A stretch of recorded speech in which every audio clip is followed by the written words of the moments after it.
Solid yung paa oh. Walang sinelas oh. Grabe, kahit mainit walang sinelas. Uy, grabe, sobrang init. Ay! Daming checkpoint ngayon eh. Maling-mali yung pasok natin.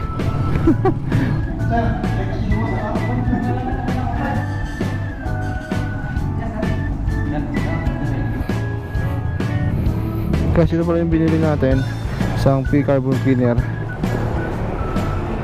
Huwag naman sana. Uy, uy, uy.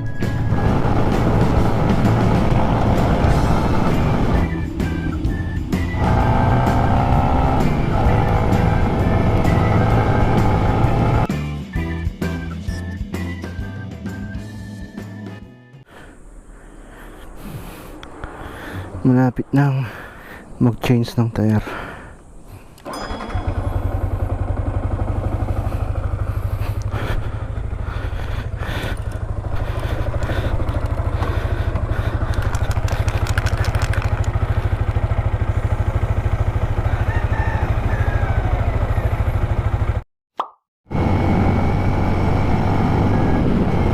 Uy, grabe, sobrang init. Ay!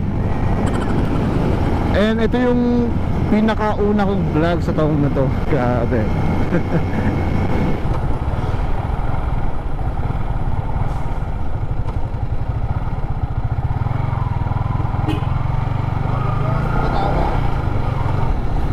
Daming checkpoint ngayon eh. Dahil malapit ng election is marami ng checkpoint. Kaya pag kayo ay lumalabas at naka-single motor, eh siguraduhin na lang na kompleto ang papel nyo. Kasi baka magsisi kayo. Dahil paparahin ko nila. Well, may mga time na hindi sila pumapara. Baka matsambahan mo lang na ikaw yung paparahin nila. No? Kaya dapat kompleto ka para wala tayong problema sa daan at hindi tayo maabala sa daan. Sobrang hot mo, Bangged. Grabe ang init. Maling-mali yung pasok natin. Hindi tayo napaagay. Kanina meron tayong ginawa, kaya medyo late tayo lumabas. Tapos samahan mo pa ng ganito, traffic.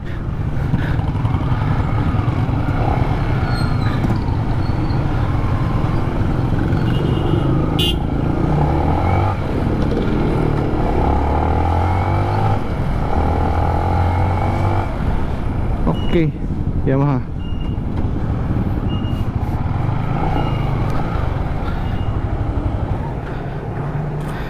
Okay, tara sa loob.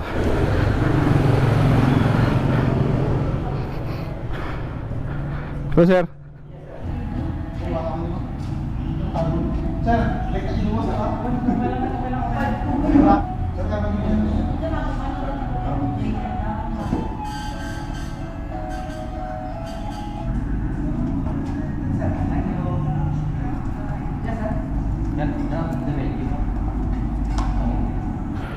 NMAX TechMax.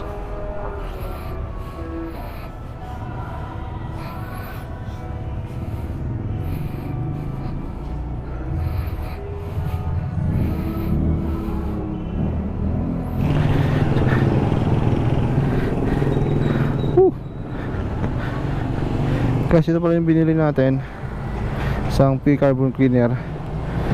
Dahil maglalagay na tayo ng carbon cleaner sa ating motor.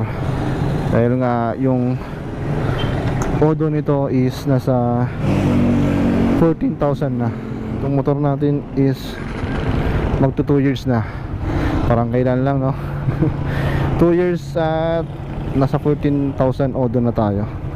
Dahil gawin natin is magpa full tank tayo ng gas. Saka natin lalagyan ng carbon cleaner. Now, yung ilalagay lang natin doon sa ating sniper, pagkas tayo, hindi natin pwedeng ilagay lahat yung carbon cleaner. Kalahati lang, kasi ang capacity kasi ng carbon cleaner is nasa 10 liters. Ang capacity ng fuel tank ng Sniper natin is nasa 5.4 liters. Tama ba? Parang hindi ko kabisado yung motor ko. Oo, 5.4 liters yan. At yung kalahati, saka na lang natin siya gagamitin after 3,000 kilometers, 3 months ganon. Alin man sa mauna sa kanilang dalawa. Gas gas baby.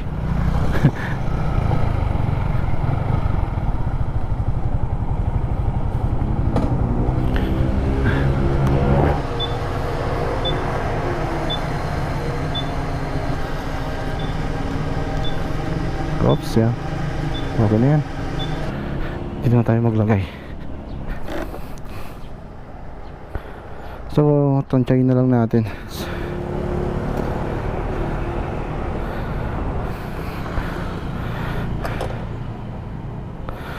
Okay. Huwag naman sana. Okay. Okay na yan. Okay. Saka na yung iba kapag natapos na natin yung 3 months or 3,000 km. So yun lang guys, kapag maglalagay tayo ng carbon cleaner, mas maganda talaga pag i-full tank natin yung motor natin. Grabe na ako sa pananalita ko. Tagal ko na kasi hindi nag-vlog. Guys, yung carbon cleaner, ang tamang paggamit doon is kapag bumili tayo ng carbon cleaner, siguraduhin lang natin kapag lalagay natin is full tank yung motor natin. Kasi yung carbon cleaner yan, madalas ginagamit yan sa mga may edad ng motor. Well, yung motor ko di naman siya ganun katanda na. Pero pag nasa 2 years ka na ganun, pwede ka lang gumamit ng carbon cleaner. Bago na naman tong tulay na to. Tulay ba to? Oo. Oh, di pa siya tapos.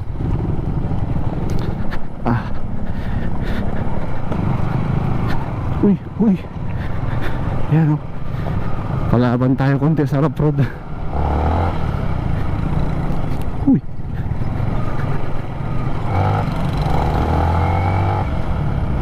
Ang benefits naman doon, yung paggamit ng carbon cleaner sa motor natin. Yung kasi para sa mga fuel injected lang yun. Pero hindi naman doon sa mga carb type, no? Ito naman yung mga benefits ng carbon cleaner. Is linilinis niya yung buong makina ng motor mo, lalong lalo na sa mga piston. Tapos yung FI natin linilinis yan. Ang hindi lang sigurong linilinis yan ay yung throttle body. Pero sa pagkakaalam ko guys, hindi naman ako ganun ka-perfecto pagdating sa mga ganyan kaalaman. Malaki yung may tutulong yung carbon cleaner kung hindi ka masyadong nagpapa-PMS. Pero di ko sinasabi na wag na kayo mag-PMS, gumamit na lang kayo ng carbon cleaner. Hindi ganun yun. Ano lang yun, eto kasi hindi siya ganun katulas nagagamit. Kasi may naman akong ibang ginagamit ng motor. Siguro sa mga susunod na gagawin mo naman is magpapalit na tayo ng air filter. Kaya umabot na siya ng 14,000, di pa tayo nakapagpapalit ng air filter.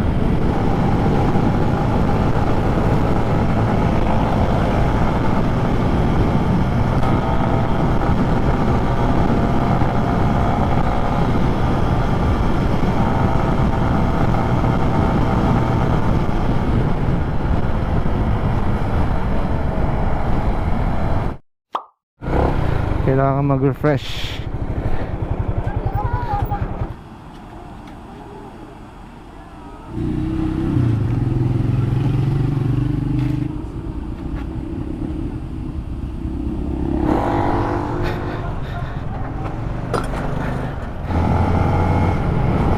Basa na yung likod ko.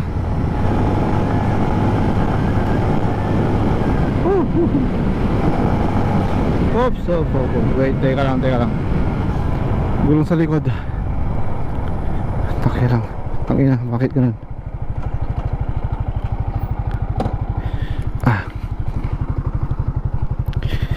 Ganun.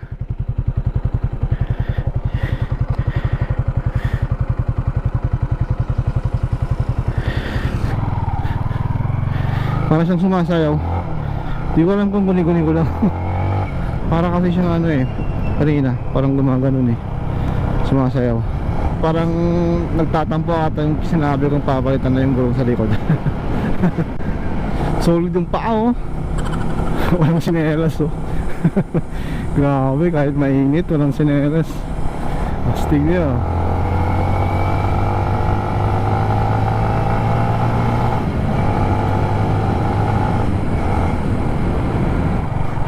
Ako may sapatos na pero naiinitan pa rin.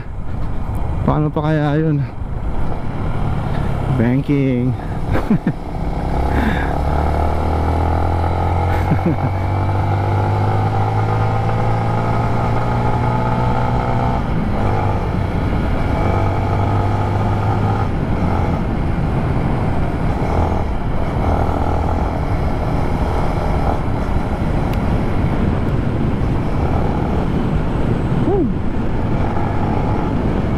Wow.